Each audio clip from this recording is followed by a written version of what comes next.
오늘은 창세기 2장 9절 또 16, 17절의 말씀을 통해서 생명나무이신 예수님이라는 제목으로 함께 말씀을 나누려고 합니다.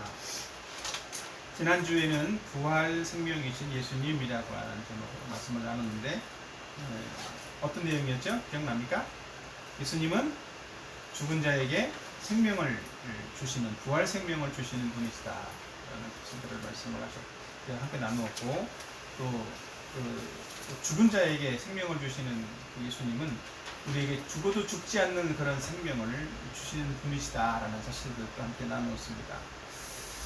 이어서 지난번에 말씀을 나누면서 죽음은 어디에서 온다고 그랬죠?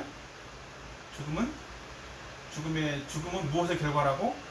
죄의 결과다라는 얘기들을 지난주에 얘기를 했었는데, 오늘은 그런 죄의 결과인 어떤 죽음이 찾아오게 된 어떤 원인들에 대해서 함께 살펴보면서 특별히 생명나무이신 예수님에 대한 어떤 부분들을 함께 나누려고 합니다. 그래서 창세기에 있는 하나님의 에덴 동산에 선악을 알게 하는 나무의 실과를 먹어서 그 죄 때문에 죽음이 왔다라면, 우리는 이 생명나무를 하나님의 동산 중앙에 두신 이유가 무엇인지 그런 부분들을 또 함께 살펴보면서 생명나무이신 그 예수님, 또 생명나무로 오신 예수님에 대해서 함께 나누려고 합니다.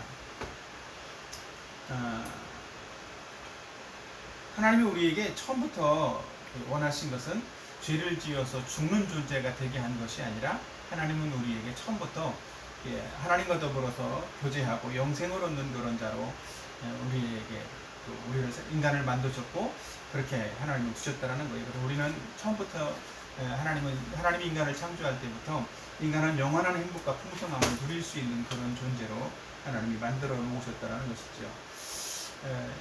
그렇기 때문에 사람은 태어나면서부터 그런 마음들이 늘 있는 것 같아요. 행복해지길 원하는 마음, 행복을 추구하는 마음들도 있고, 또 사실은 우리의 법에도 헌법에도 우리 행복 추구권이라는 것들도 있어요.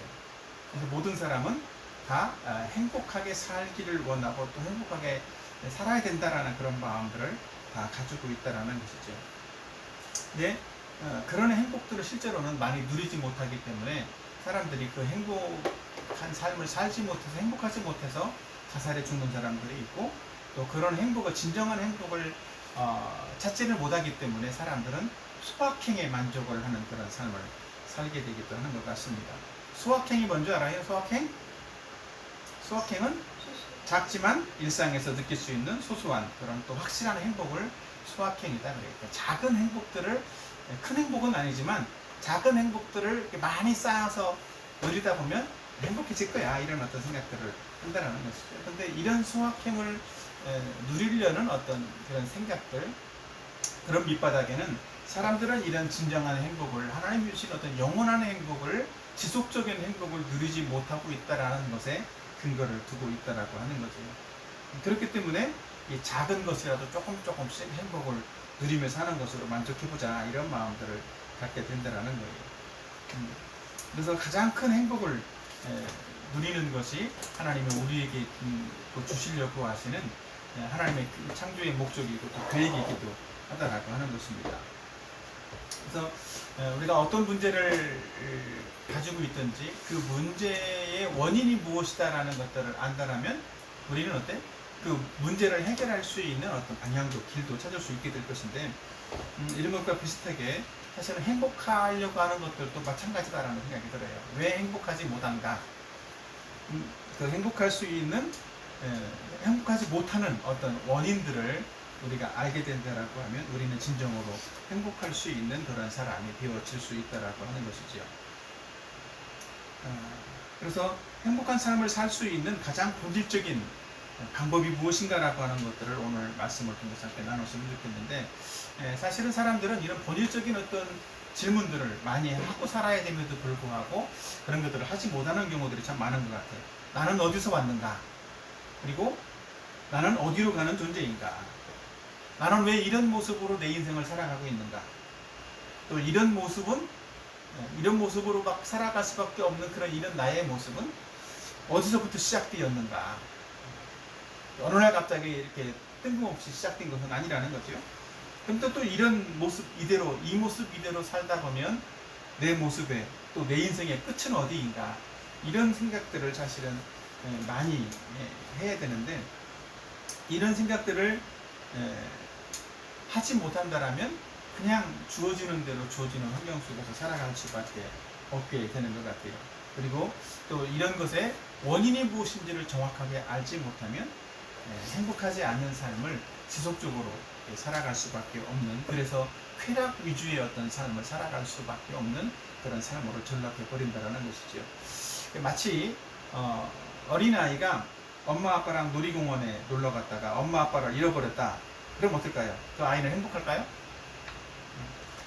그 아이는 아마 온갖 두려움과 공포 속에서 하늘이 까맣게 되고 하늘이 무너지는 것 같은 그런 어떤 절망을 느끼게 될 거예요. 그래서 그런 절망 속에서 어린아이는 막 울게 될 거라는 거죠. 근데 만약에 누가 지나가던 사람이 울고 있는 아이를 향해서 야, 너 왜 우니? 그러면서 내가 아이스크림 사줄게. 그러면서 나를 따라와라. 이렇게 해서 그 아이를 데리고 가가지고 자기 집에서 맛있는 것도 만들어주고 그 장난감도 사주고 좋은 옷도 입혀주고 그렇게 한다면 그 아이는 행복할까요? 진정으로? 그 아이는 그렇게 해도 행복하지 않을 거예요. 왜냐하면 그 아이의 마음속에는 늘 그런 마음이 있을 거예요. 마음 한구석에 우리 엄마 아빠는 어디 계실까? 그런 마음들을 가지게 될 거라는 것이죠. 근데 이 어린아이가 길을 잃어버린, 그렇게 행복할 수 없는 원인이 뭘까요? 원인은 길을 잃어버린 거예요. 엄마 아빠를 잃어버린 거야. 근데 보통 해보면 엄마 아빠를 잃어버리는 많은 경우들은 엄마 아빠가 화장실에 간다든지 뭐 음료수를 사온다든지 이러면서 잠깐 여기 있어라, 꼼짝 말고 있어, 이제 이렇게 얘기를 하고 갔는데 꼼짝 말고 있는 게 아니라 꼼짝 말고 있다 보니까 눈에 보이는 게 뭐가 있어요? 뭔가 좋은 신기해 보이는 것들이 막 보이는 거야. 그래서 거기를 향해서 가다 보니까 가서 또 한참 이제 구경하고 이러다 보니까 이제 다른 데로 가려도 엄마 아빠는 왜 안 오지? 이러면서 엄마 아빠가 분명히 꼼짝 말고 있으라고 했는데 어디에 있어야 될지, 그게 꼼짝 말고 있으라고 하는 그 장소도 어딘지를 모르게 되고 찾아갈 수도 없고, 그래서 길을 잃어버리고 올게 되는 일이 생긴다는 것이죠. 그렇기 때문에 이 놀이공원에서 길을 잃은 아이를 만나게 되면 보통은 어떻게 해야 돼? 미아 보호소로 또 데리고 가야 된단 말이에요. 부모들도 아마 이 미아 보호소로 어쩌면 올지도 모르겠고, 또 미아 보호소에 가서 이야기를 하면 방송을 해주잖아. 어떤 색깔의 옷을 입고 이름은 뭐라고 하는데 부모님은 빨리 와서 아이를 데려가라고 그렇게 이야기를 할 거라 그러는 거죠. 사실은 엄마 아빠도 그 아이가 없어진 거를 알면 아마 애타게 엄마 아빠도 아이를 찾으러 돌아다닐 거예요. 아마 엄마 아빠 아이를 잃어버린 엄마 아빠 중에서 야, 우리 애를 잃어버렸으니까 잘됐다, 키우기도 힘들어 죽겠는데 잃어버려서 다행이다, 이렇게 생각하는 부모는 있을까요? 그런 부모는 한 명도 없을 거예요. 그 아이를 찾기 위해서 정말 애타게 여기저기 온갖 그 길들을 다 찾아다니면서 때로는 아이를 잃어버렸다고 해서 뭐 소리치면서 돌아다니고 정신없이 미친 사람처럼 아마 그렇게 돌아다닐 수도 있을 거라는 것이죠. 근데 이런 것처럼 뭔가 우리에게 있어서는, 우리에게 모든 사람들은 인생의 문제도 찾아오고 사람의 내면의 어떤 문제들도 반드시 있는데 그 문제의 원인이 왜 그런 문제가 생겼는지를 알고 돌이킬 수 있는 길들이 있어야 된다는 것이죠. 이 성경 창세기는 이 세상의 창조, 세상의 시작을 알려주는 그런 내용이기도 하지만 사람의 문제가 어디에서부터 오게 되었는지, 이 죄의 시작도 알려주는 곳이기 때문에 이 창세기를 잘 알게 되면 우리의 문제를 회복할 수 있는 그런 방법들도 분명히 찾게 될 수 있을 거라 생각을 합니다. 오늘 이 본문에서는 그 인간이 죄가 시작된 어떤 시작에 대한 문제들, 가장 근본적인 문제에 대해서 성경은 말씀을 하고 있는데 그 원인들을 통해서 오늘 예수님이 이 땅에 오신 이유들을 함께 또 살펴보려고 합니다. 특별히 예수님이 생명나무라고 오늘 특별히 제목을 붙였는데, 이 생명나무이신 예수님, 왜 특별히 성경에서는 이 생명나무의 열매를 먹으라고 하셨나라고 하는 부분들을 이렇게 생각해 보려고 하는데, 첫 번째로는 예수님만이 생명을 주시기 때문에 하나님은 우리에게 생명나무를 먹으라고, 생명나무의 열매를 먹으라고 하셨다라는 거예요. 자, 창세기 2장 9절을 같이 한번 읽어볼까요? 시작. 여호와 하나님이 그 땅에서 보기에 아름답고 먹기에 좋은 나무가 나게 하시니 동산 가운데에는 생명나무와 선악을 알게 하는 나무도 있더라. 예. 여기 보면 생명나무를 어디에 두었어요? 동산 중앙에 두었다라고 말씀을 하고 있어요. 하나님은 천지를 창조하신 후에 특별히 사람을 만드시고 에덴 동산에 살게 하셨는데, 그 동산 중앙에 뭘 주셨다고? 생명나무를 주셨다라는 거죠. 그러니까 생명나무는 생명을 얻게 하는 나무, 영생을 얻게 하는 나무, 이렇게 표현할 수 있을 것 같은데, 동산 중앙에 있다는 거죠. 특별히 동산 중앙에 있다라고 하면 장점이 무엇이 있을까요? 잘 보여. 그리고 동산 어디에 있더라도 찾아갈 수 있고 가장 가까운 거리인 거야. 그죠? 그렇기 때문에 최단 거리에 언제든지 와서 먹을 수 있는 그런 곳에 생명나무를 쓰였다는 거죠. 저 구석 안 보이는 곳에 숨겨둔 것이 아니라 동산 중앙에 쓰였다는 것이죠. 그렇기 때문에 이 생명나무, 생명을 얻기 원한다라면 어디로 가야 돼? 동산 중앙으로만 와야 되는 거예요. 동산 중앙에 생명나무가 있기 때문에. 이런 것과 비슷하게 우리는 어디로만 가야 되냐면 예수님께로만 가야 돼요. 그리고 그 예수님을 특별히 우리 마음과 우리 인생의 중심에 모셔드려야 되는 거예요. 그래야 우리는 생명을 얻을 수가 있다라는 거죠. 예수님이 내 마음의 중심에 계시지 않고 내가 마음의 중심에 있는 사람은, 모든 사람들이, 대부분의 모든 사람들이, 예수님을 믿지 않는 사람들이 다 그런 삶을 살고 있는데, 그런 사람은 어떻다고? 성경에서는 내가 주인 되어 사는 삶을 죄, 이렇게 말하고 있다라는 거예요. 그래서 그런 사람을 죄인이라고 해요. 그러니까 이런 죄인들은 모든 것이 자기가 주인이 되어줘도 자기가 원하는 대로, 자기 마음대로 인생을 살아간다는 것이죠. 근데 다시 이 에덴 동산을 살펴보면, 에덴 동산에는 생명나무뿐만 아니라 수많은 다른 나무들도 많이 있었어요. 아름답고 먹기 좋은 그런 열매가 나는. 여기 2장 9절 첫 부분에 보면 보기에 아름답고 먹기에 좋은 나무가 나게 하시니, 어디에? 그 땅에. 그러니까 에덴 동산에는 생명나무의 열매뿐만 아니라 다른 열매들도 많이 있었는데, 그 모든 열매들이 어떻다고? 보기에, 사람이 보기에 아름답고 먹기에 좋은 나무들이었단 말이에요.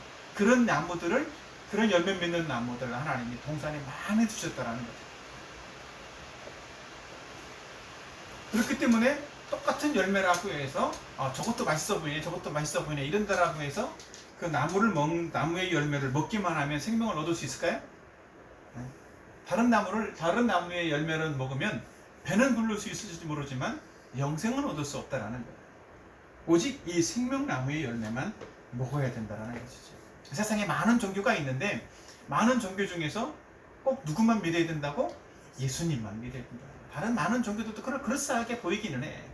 그러나 생명을 주지는 못한다는 것이죠. 뭐 참선을 하고 수행을 하고 뭔가 이렇게 고뇌를 하고 명상을 하고 묵상도 할 수 있지만 생명은 줄 수가 없다는 거예요. 오직 생명을 얻으려면 오직 예수님을 믿어야만 한다는 것이죠. 이것이 하나님이 인간을 만들어 놓은 창조의 이유이기도 하고 창조의 목적이기도 한 거예요. 창조의 원리인 거죠. 한 가지 예로 우리가 대학에 들어갈 때 시험을 보죠. 그죠? 수능을 보는데 수능의 답이 두 개인 경우가 있나요? 그런 경우는 거의 없어. 만약에 그런 일이 생겼다라면 문제를 잘못 낸 거야. 그래서 그런 일이 생기면 난리가 나요. 막 방송에서 뭐 어느 학부모에서 뭐 누가 이제 왜 이런 문제를 냈냐 뭐 이러면서 난리나. 그리고 그래서 그런 경우 만약에 생기면 정말 이 정답이 두 개이기 때문에 그 두 가지 다 번호를 쓴 사람을 다 맞게 해줘야 된다는 것이죠. 사실은 근데 이 문제는 원래 이제 대학 수능이라고 하는 것은 원리적으로 문제의 답은 단 하나만 만들어 놓는 거죠. 그죠? 그리고 그 답을 찾는 사람들에게 점수를 많이 주어서 이제 그런 사람들을 찾아내기 위해서 또 그런 사람들이 공부를 열심히 한 사람이구나 이렇게 알아서 또 대학에 갈 수 있도록 하는 것이 이 수능의 어떤 방법이기도 한데, 사실은 그 문제의 답을 잘 찾아내려면 어떻게 해야 돼? 공부를 많이 해야죠, 그죠? 열심히 공부를 해야 되는 거예요. 공부를 못한 사람은 답을 찾아낼 수가 없는 거야. 이것도 비슷하게 보이고 저것도 비슷하게 보이고 그렇다는 거죠. 이것과 비슷하게 동산 나무에도 많은 나무가 있으니까 이 많은 나무 중에서 이 생명을 얻는 나무는 분명히 이 동산 중앙에 있는 생명나무인데, 이 다른 나무에 가서 기웃거려 봐야 아무 소용이 없다라는 것이지요. 근데 더 심각한 것은 뭐냐면 동산 중앙에 뭐가 있다고 그랬어? 생명나무와 함께 선악을 알게 하는 나무도 있더라 그랬어요. 그러니까 생명나무뿐만 아니라 선악을 알게 하는 나무도 동산 중앙에 있어요. 근데 선악을 알게 하는 나무와 동산 많은 나무들이 다 어떻다고 그랬어요? 다 모든 나무의 열매들은 보기에 아름답고 먹기에 좋았다고. 그러니까 선악을 알게 하는 나무도 어떻다라는 거야? 먹기에 좋은, 보기에 좋은.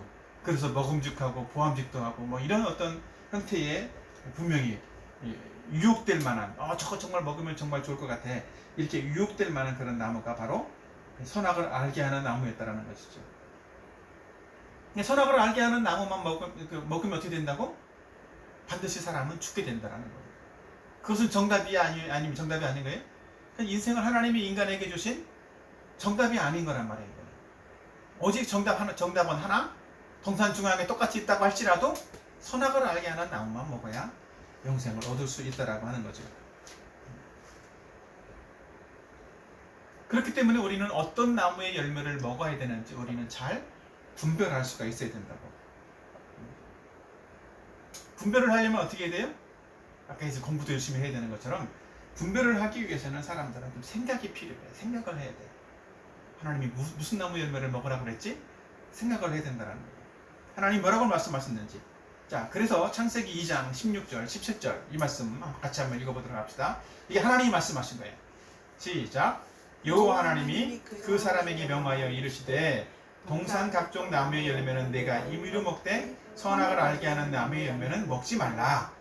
내가 먹는 날에는 반드시 죽으리라 하시니라. 하나님이 이렇게 말씀했어요. 딱 한 가지만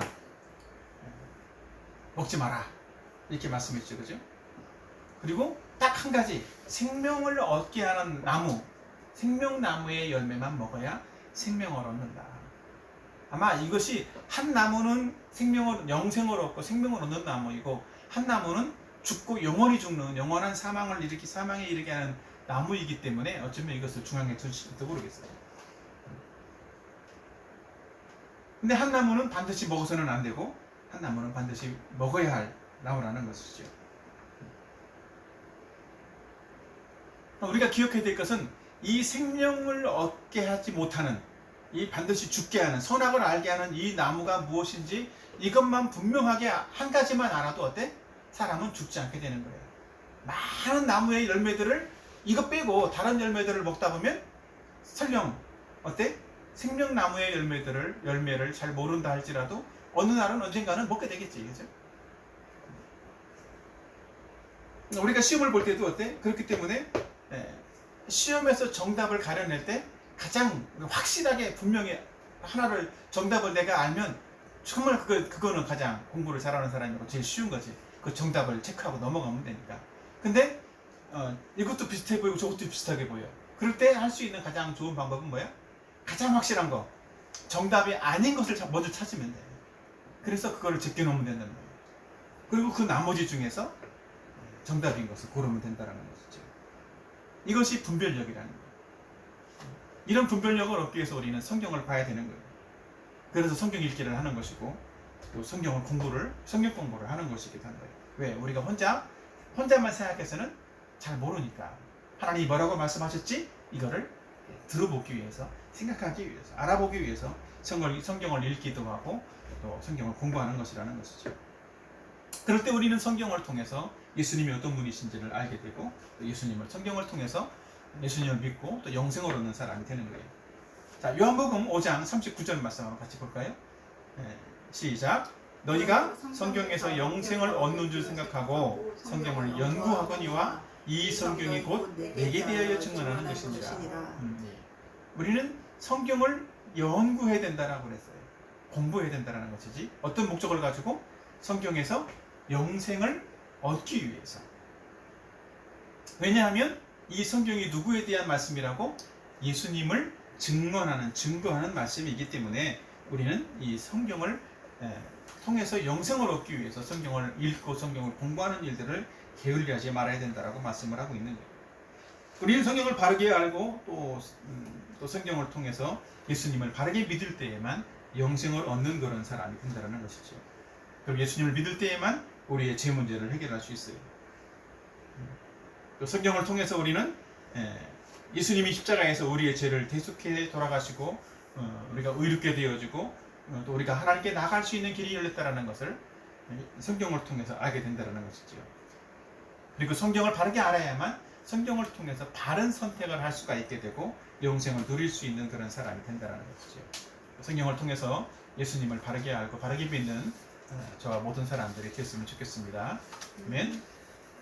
두 번째, 하나님이 우리에게 첫 번째로는 생명나무의 열매를 먹으라고 하신 이유는 예수님만이 생명을 주시는 분이시기 때문이다라는 사실들을 말씀드렸는데, 두 번째로는 예수님의 말씀에 순종할 때에만 우리는 생명을 누릴 수 있다라는 사실들을 말씀드리겠습니다. 16, 17절 한번 같이 다시 한번 읽어보도록 할까요?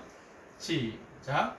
여호와 하나님이 그 사람에게 명하여 이르시되 동산 각종 나무의 열매는 내가 임의로 먹되 선악을 알게 하는 나무의 열매는 먹지 말라.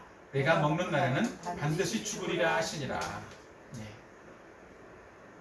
하나님은 우리에게 명령하셨어요. 그 사람에게 명하여 이르시되 명령했다라는 말. 어떤 명령? 동산 각종 모든 열매는 내가 마음대로 먹어라. 이것도 명령이죠, 그죠? 근데 또 하나는 뭐야? 반대의 명령은 선악을 알게 하는 나무의 열매는 먹지 말아라. 이걸 다른 말로 말하면 뭐야? 우리에게 하나님은 선택과 순종을 요구하신다는 거예요. 하나님이 명령한 말씀에 대해서 우리는 순종해야 되고 어떤 것을 선택해서 순종해야 될지를 분명히 요구하신다는 거죠. 하나님이 우리에게 동산 중앙에 선악을 알게 하는 나무를 빼고 생명나무만 주셨다면 얼마나 좋았을까, 그지? 그러면 사실은 어떻게 보면 어때? 선택의 여지가 별로 없는 거야. 근데 늘 보이는 곳에 그 생명나무를 먹으러 가는 그 같은 동산 중앙에 이 선악을 알게 하는 나무도 두심으로써 하나님이 뭘 하신 거예요? 선택을 하게 하신 거예요.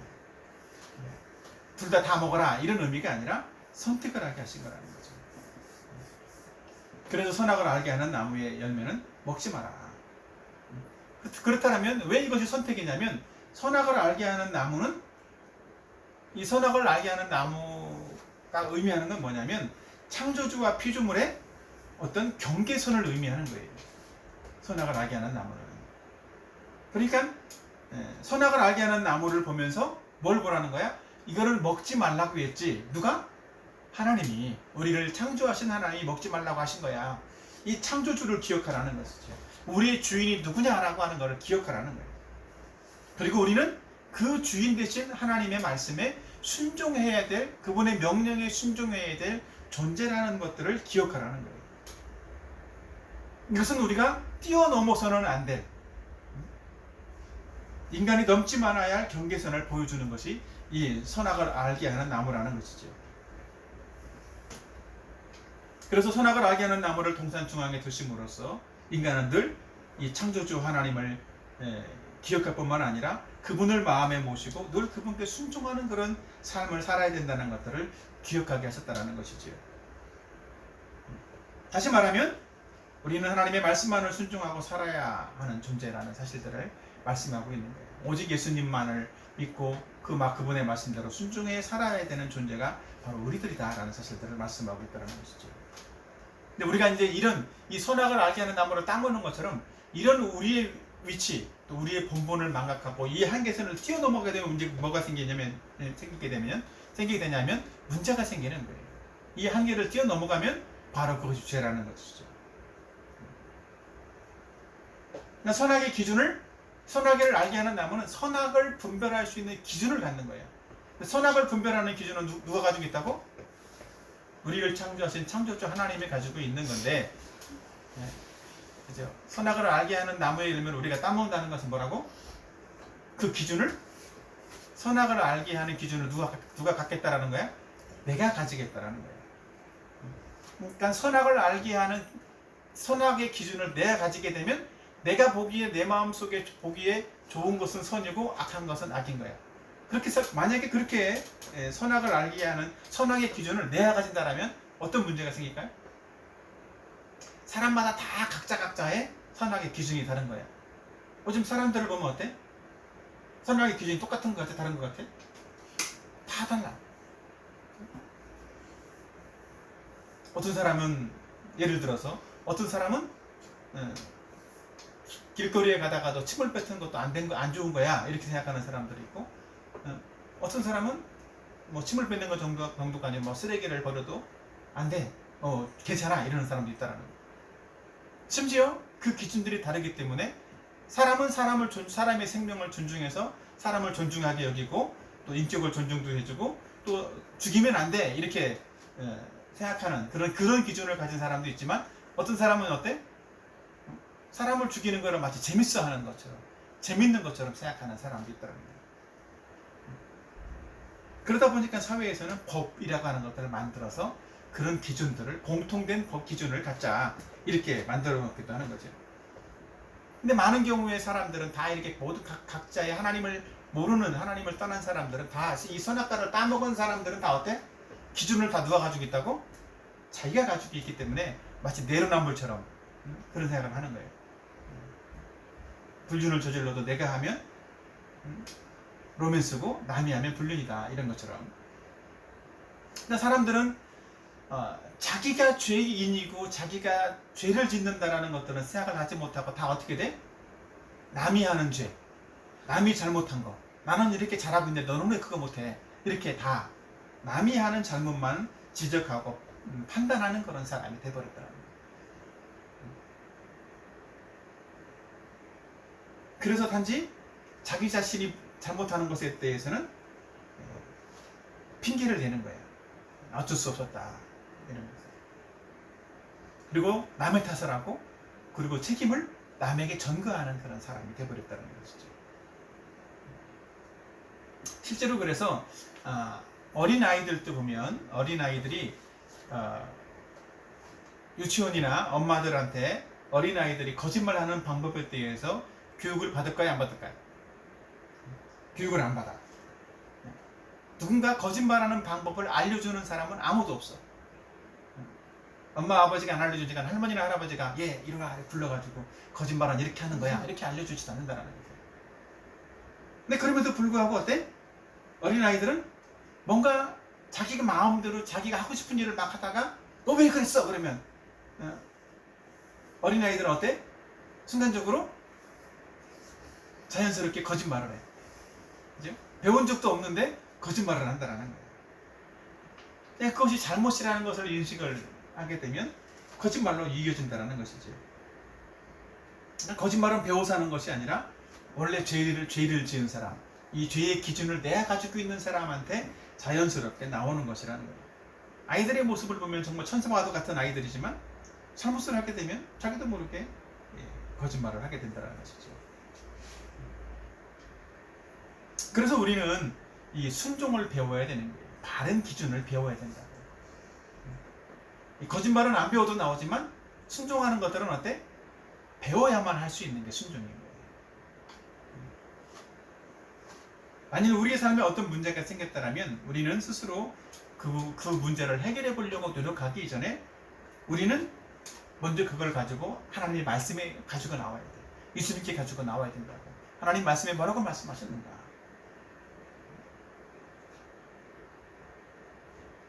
선악을 알게 하는 나무를 따먹으려고 하다가도 뭘 기억해야 돼? 하나님 뭐라고 말씀하셨는가? 우리는 어떤 행동을 하려고, 죄를 지으려고 하다가도 어때? 하나님 뭐라고 말씀하셨는가? 그거를 기억을 해야 죄에서 떠날 수 있는 사람이 됩니다. 그걸 기억하지 않으니까 온갖 죄들을 짓는 사람이 돼버린다는 것이죠. 그리고 죄를 짓고도 어때? 죄를 이미 지었어. 그럼 어떻게 해야 돼? 그 죄를 가지고 스스로 죄 문제를 어떻게 해결해 보려고 노력을 하지 말고, 죄를 숨기려고 하지 말고, 그 죄를 가지고 하나님께 나와서 자백해야 된다. 그 문제를 가지고 하나님께 나와서 이 문제를 어떻게 해결할 수 있겠습니까? 나와야 된다는 것이죠. 근데 반대로 그렇게 하지 않는 사람, 하나님 말씀에 순종하지 않는 사람, 하나님께 가지고 나오지 않는 사람은 누구를 무시하는 거예요? 하나님의 명령을 무시하는 것이고, 하나님 말씀을 무시하는 것이고, 하나님을 무시하는 것이 되어버린다는 것이죠. 바꿔 말하면 하나님을 주인으로 인정하지 않는 사람이다, 이렇게 말할 수 있는 거예요. 성경은 그것이 악이고, 그 결과로 생명에서 떠났고, 생명 되신 하나님에게 떠나서 영원한 사망에 이르려는 그런 존재가 되는 것이다 라고 성경은 말씀하고 있다는 것이죠. 그렇기 때문에 우리는 이 생명나무이신 예수님, 우리에게 영생을 주시는 이 예수님만 마음에 믿고 구원받아야 되는 사람이 되는 거라는 거죠. 예수님을 우리 마음속에 믿고 영접할 때에 우리는 생명을 얻는 사람이 되는 거예요. 영생을 누릴 수 있는 그런 사람이 되는 거라고. 그런 사람만이 지속적으로 예수님께 순종해 갈 수 있는 사람이 되어지는 거예요. 우리는 이 생명나무 대신 생명을 주시는, 영생을 주시는 예수님을 마음속에 믿고 그 예수님의 말씀을 따라서 순종하기를 결정하고 선택하는 사람이 되어야만 정말 우리의 인생에 진정한 기쁨과 자유를 누릴 수 있는 사람이 된다는 것이죠. 자, 로마서랜다. 요한복음 8장 30절, 31절 말씀 같이 한번 읽어보도록 하겠습니다. 다 같이 시작. 그러므로 예수께서 자기를 믿은 유대인들에게 이르시되 너희가 내 말에 거하면 참으로 내 제자가 되고 진리를 알지니 진리가 너희를 자유롭게 하리라. 예수님을 믿고 사는 사람들 어떻게 된다고? 다 예수님 말씀에 거하는 사람들이 돼야 돼요. 예수님 말씀을 순종하고 따르는 사람이 돼야 된다. 그런 사람을 뭐라고 표현한다고? 예수님의 제자이다 라는 거죠. 그리고 그 진리이신 예수님의 말씀을 따르는 것은 우리에게 짐이 되는 것이 아니라 어떻다고? 뭘 준다고? 자유를 준다는 거예요. 우리는 순종, 법을 지켜야 된다라든지 말씀을 지켜야 된다 이렇게 생각을 할 때 되게 힘들다, 어렵다, 부담스럽다 그런 생각들을 한단 말이에요. 왜 어려움을 나한테 하라고 그래? 그런 마음들이 들지만 실제로는 진리는 말씀에 순종하는 것은 뭘 준다? 자유를 준다. 얽매이는 것이 아니라 자유를 준다라는, 진정한 자유를 준다라는 거예요. 자, 요한복음 3장 36절에 이런 말씀도 했어요. 자, 한번 볼까요? 같이 읽읍시다. 시작. 아들을 믿는 자에게는 영생이 있고 아들에게 순종하지 아니하는 자는 영생을 보지 못하고 도리어 하나님의 진노가 그 위에 머물러 있느니라. 아멘. 자, 여기 보면 믿는 자와 동일한 단어가 뭐 같아요? 순종하지 아니하는 자. 왜냐하면 아들을 믿는 자에게 뭐가 있다고? 영생이 있다라고 했어요. 근데 아들에게 순종하지 않는 자는 뭐가 있다고? 영생을 보지 못한다. 영생이 없다. 바꿔 말해서 하나님의 진노가 그 위에 늘 머물러 있는 사람이다 라는 것이죠. 그러니까 하나님의 아들을 믿는 사람이라면 뭐 해야 된다고? 반드시 순종하는 사람이 되어야 된다는 것이죠. 우리는 예수님을 믿기 위해서도 말씀을 받아들이고 순종하는 사람이 되어야 되지만 예수님을 믿고 살아가는 삶에 있어서도 말씀을 받아들이고 순종하는 그런 사람이 되어야 돼요. 그래야 영생을 누릴 수 있고 실제의 삶에서 진정한 자유를 누릴 수 있는 사람이 되어진다는 것이죠.